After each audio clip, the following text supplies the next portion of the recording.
Slučajan uzorak, isto pitanje, ciljna grupa mladi između 15 i 30 godina. 17% populacije u Srbiji čine mladi ljudi. Šta je tebi, mladom čoveku, danas najbitnije?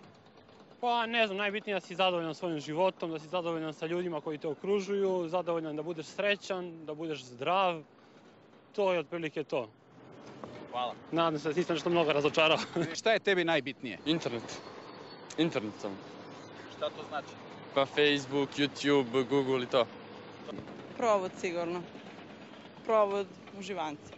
To je najbitnije. Naravno. Možda neko obrazovanje, nešto? Naravno, obrazovanje se podrazumeva. Najčešće žive s roditeljima, ne zarađuju, a i ako zarađuju, zarađuju malo. Uglavnom ne veruju da bi im bilo bolje kad bi Srbija ušla u Evropsku uniju, ipak većina je za članstvo. Tako bar statistika predstavljena u alternativnom izveštaju predstavlja položaj, potrebe i probleme mladih u Srbiji. Ono što su mladi u upitniku rekli je ubedljivo najveći problem mladih u Srbiji je nezaposlenost, odnosno 9 od 10 mladih smatra da je to veliki problem. Nakon toga ide obrazovni sistem vrednosti i korupcija sa preko 50% zastupljenosti u uzorku. Nakon toga kao probleme navode mali uticaj na donošenje odluka, beznađe, nedostatak kulturnih događaja i bezbednost.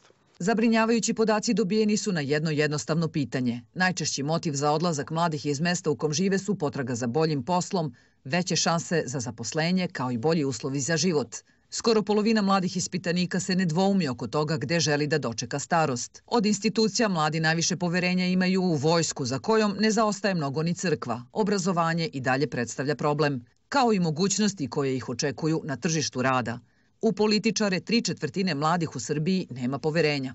Ipak imaju želju da u političkom procesu učestvuju i to kroz aktivizam, glasanje, predlaganje inicijativa, učešće u radu civilnog sektora.